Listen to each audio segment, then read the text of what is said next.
దీపావళికి కొత్తగా గులాబ్ జామ్‌తో ఇలా ట్రై చేయండి. సూపర్ ఉంటుంది. హాయ్ అండి. మిగిలిపోయిన గులాబ్ జామ్‌తో నేనైతే ఈ స్వీట్ చేసుకున్నాను. టేస్ట్ అయితే చాలా బాగుంది. ముందుగా ఒక బాండీలో పాలు తీసుకోవాలి. ఈ పాలని లో ఫ్లేమ్‌లో కాగపెట్టుకోవాలి.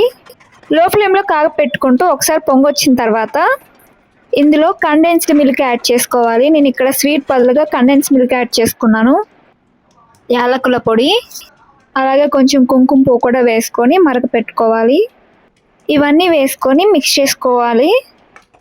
పాలని మీడియం ఫ్లేమ్లో తిప్పుకుంటూ ఉండాలి. మీగడ కడుతుంది. ఆ మీగడను తుడుచుకుంటూ అంతే పాలు చాలా తక్కువ వచ్చేంత వరకు తిప్పుకోవాలి.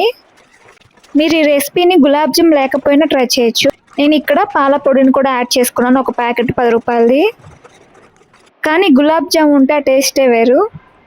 నేను ఇక్కడ ఆల్రెడీ గులాబ్ జామ్ చేసి పెట్టుకున్నాను. అది తిని మిగిలిపోగా ఉన్న గులాబ్ జామ్తో ఈ స్వీట్ తయారు చేశాను. చూసారా, పాలన్నీ ఇనికిపోయి థిక్గా ఈ కన్సిస్టెన్సీకి వస్తాయి. అప్పుడు ఆఫ్ చేసుకోవాలి. నెక్స్ట్ మనం పుడ్డింగ్ ప్రిపేర్ చేసుకుందాము. ప్రజెంట్ నేను రౌండ్ స్టీల్ బాక్స్లో ట్రై చేస్తున్నాను పుడ్డింగ్. ఫస్ట్ రస్క్ తీసుకోవాలి. టీలో నంచుకునే రస్క్. అవి గ్యాప్ లేకుండా ఇలా చుట్టూ పెట్టుకోవాలి. ఫస్ట్ వాటి మీద పాలు వేసుకోవాలి. తర్వాత మనం ప్రిపేర్ చేసుకున్న మిల్క్ రెసిపీ ఇందులో వేసుకోవాలి. గ్యాప్ లేకుండా మొత్తం అప్లై చేసుకోవాలి. ఆ రబడి మీద మిల్క్ యాడ్ చేసుకున్న తర్వాత బ్రెడ్ పెట్టుకోవాలి. ఇంకో లేయర్గా బ్రెడ్ కూడా గ్యాప్ లేకుండా పెట్టుకోవాలి.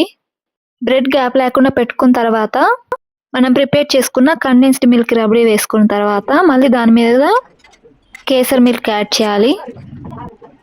నెక్స్ట్ వాటి మీద గులాబ్ జామ్ స్టఫ్ చేసుకోవాలి. గులాబ్ జామ్ సిరప్ కూడా యాడ్ చేసుకుంటే ఇంకా టేస్ట్ చాలా బాగుంటుంది. ఇవన్నీ పెట్టుకొని అరేంజ్ చేసుకున్న తర్వాత 3 అవర్స్ తర్వాత తింటే ఈ పుడింగ్ చాలా టేస్టీగా ఉంటుంది. ఒకసారి మీరు కూడా ట్రై చేయండి. వీడియో నచ్చితే సబ్స్క్రైబ్ చేయండి.